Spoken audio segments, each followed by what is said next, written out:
అడుగుతారని. ఎంత మోసపూరితం చెప్పండి, ఎంత మోసం దగ.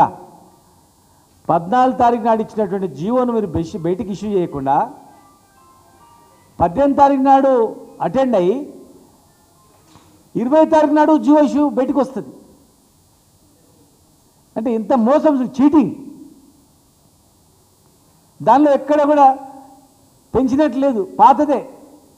మా ప్రభుత్వంలో మేము ఏదైతే ఇచ్చినామో 15%, అదే 15% ఉంది తప్ప వేరే లేదు. మళ్ళా బార్ షాపులు ఇస్తామనేది లేదు. మా ప్రతిపాదనను పక్క రాష్ట్రం ఆచరిస్తుంది బార్లలో, వైన్ షాపులలో. ఇలా మీరు ఇంకా ఒక స్టెప్ ముందుకేసి 3 లక్షలు చేసారు అప్లికేషన్, నాన్ రిఫండబుల్. అది మేము మొట్టమొదటి కనుక 2 లక్షలతో స్టార్ట్ చేసినాం. మేము ఆ రోజే మళ్ళీ చెప్పినాం, నెక్స్ట్ వచ్చినప్పుడు గౌడ్లకు ఈ 2 లక్షలు కూడా తీసుకోము, మేము 2 లక్షలు కూడా తీసుకోము గౌడ్లకు, తర్వాత సొసైటీలకు ఇస్తాం, అప్పచెప్తామని చెప్పినాం. బార్లలో కూడా ఇస్తామని కూడా చెప్పినాం. మరి మీరు 3 లక్షలు చేసిర్రు నాన్ రిఫండబుల్ అంటే బెల్ట్ షాపులు రద్దు చేస్తామని మీరు మేనిఫెస్టోలో పెట్టిర్రు. ఏ బెల్ట్ షాప్ రద్దు చేసిర్రు?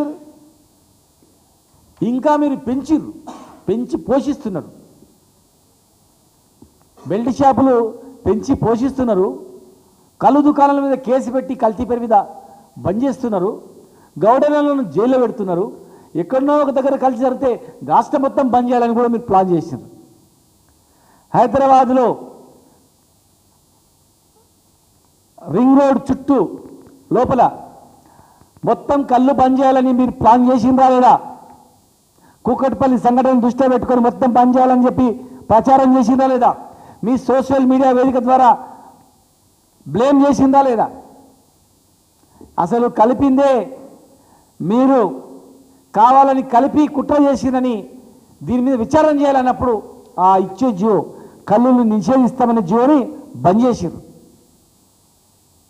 ఇలా 14 తారీఖు ఇష్యూ చేసిన జీవోను 18 తారీఖు నాడు పాపన్న గారి జయంతికి వచ్చి ఆ రోజు చెప్పకుండా 20 తారీఖు ఇచ్చారంటే ఎంత మోసపూరితంగా ఉందా మీది?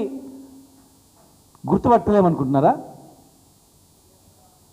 జియో ఇష్యూ చేసిన గంటలు బయటికి రావాలి కదా, మరి ఎందుకు రాలేదు? 20 తారీఖు వరకు ఎందుకు రాలేదు? ఎక్కడ దక్కున్నది? ఎవరి జియోలో దక్కున్నది? ఇది ఏం మతలేవు. అది ఎట్టి పరిస్థితుల్లో కూడా వదిలిపెట్టాం మేము. వెంటనే ఈ జియోని రద్దు చేసుకోవాలి.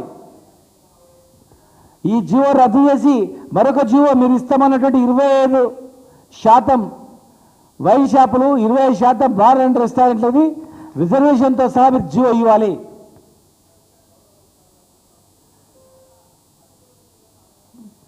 మీరు ఇస్తే హామీలు ఏవి మీ చేతిలో ఉన్న హామీలు నెరవేర్చకుండా, మీ చేతిలో లేని హామీ 47% రిజర్వేషన్ ఇస్తాం, మా పరిధిలో లేదు, కేంద్రం పరిధిలో ఉంది, కేంద్రం ఒప్పుకుంటలేదు, బీజేపీ సహకరిస్తలేదు మాట్లాడుతూ ఉన్నారు. మరి ఆడు వరకు పోయినావు, నీ చేతిలో ఉన్నది, మీ ప్రభుత్వం చేతిలో ఉన్నది, ఎందుకు చేస్తారని అడుగుతా ఉన్నాం. మా పొట్ట ఎందుకు కొడతారని అడుగుతా ఉన్నాం. మా ఓట్లతో మీరు గెలవలేదా? మా ఓట్లతో మీరు అధికారంలో లేదా? అంటే మీరు అధికారం రావడానికి మా ఓట్లు కావాలి, కానీ మాకింత బతుకుదేరు కాదా మాత్రం కనికరం రాదా మీకు? మీరు మా కేటాయించిన షాపులలో మేమేమైనా గవర్నమెంట్కు తక్కువ ఆదాయం కడతామా? ఇతరులతో పాటు సమానంగా మీకు గవర్నమెంట్కి ఇచ్చే డబ్బులు మేము చెల్లిస్తాం. కాంట్రాక్టర్లు బాగుపడతారు, ఇక్కడ వృత్తిదారులు బాగుపడతారు. మీరు ఒకరిద్దరు కాంట్రాక్టర్లను ప్రోత్సహించడానికి, రింగ్ చేసి కైవసం చేసుకోవడానికి ఇది 3 సంవత్సరాలను కూడా లీక్ ఇచ్చిర్రు. వ్యతిరేకత వస్తుందని చెప్పి మళ్ళీ 2 సంవత్సరాలు చేసిర్రు. ఇవాళ 2 లక్షలది 3 లక్షలు చేసిర్రు. మేము 2 లక్షలు చేసినప్పుడు మీరే మాట్లాడినరు 2 లక్షలకు ఎట్లా చేసిరని. ఇవాళ 3 లక్షలు ఎట్లా చేసిరు? మరి మా ప్రధానమైన డిమాండ్ ఒకటి, గౌడ్లకు 20% మీరు ఇచ్చిన మాట ప్రకారం పెంచాలి.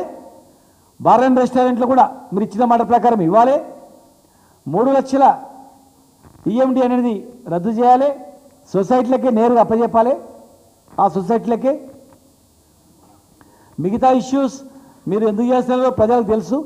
వీళ్ళు బాగుపడొద్దు, ఆర్థికంగా బాగుపడొద్దు, మా మీదనే ఆధారపడాలి, మమ్మల్ని అడుక్కుంటూ ఉండాలి, బిచ్చగాళ్ళ మాదిరిగా ఉండాలి అనేటువంటి ఆలోచనతో వీళ్ళు ఎదుగుదే ఎక్కడ మాకు పోటీ వస్తారనేటువంటి కుట్రతో ఉన్న దుకాణాలు బంద్ చేయాలని చెప్పి ప్లాన్ చేసిండ్రు. మీ తరం కాదు, మీ వల్ల కాదని తెలిసింది. ఎందుకంటే మేము చెప్పినాం దుకాణాలు బంద్ చేసి చూడండి, మిమ్మల్ని దింపుతాం మీ ప్రభుత్వాన్ని చెప్పి కూడా ఆ రోజు చెప్పినాం. మేము నిజంగా ఈ సవాలు స్వీకరించింటే మీరు బంద్ చేసి చూస్తుండ్రి, దుకాణాలు రద్దు చేస్తుండ్రి, నిషేధం చేయాలని చూసిండ్రు, చేయలేకపోయినరు. ఇవాళ కూడా మీరు ఏదో పాపన్న విగ్రహం మేము పెట్టినాం అనుకుంటుంది. ప్రజలకు తెలుసు పాపన్న గారి స్థలము ఎవరి హాయంలో కేటాయించిండ్రు. సరే మీరు ఇచ్చిర్రు, మాకు సంతోషమే, దాన్ని మేము కాదనం. కానీ దాన్ని సాకు చేసుకొని ఇవన్నీ ఇవ్వకుండా తాత్సారం చేసి ఇవి ఇవ్వకుండా మోసం చేస్తే ఎట్టి పరిస్థితుల్లో ఊరుకోం. మీరు రద్దు చేయకపోతే, సొసైటీలకు ఇవ్వకపోతే, 3 లక్షల ఈఎండి రద్దు చేయకపోతే, 20% పెంచకపోతే ఖచ్చితంగా పెద్ద ఎత్తున ఉద్యమం చేస్తాం. మీరు ఎట్లా పెడతారో దుకాణాలు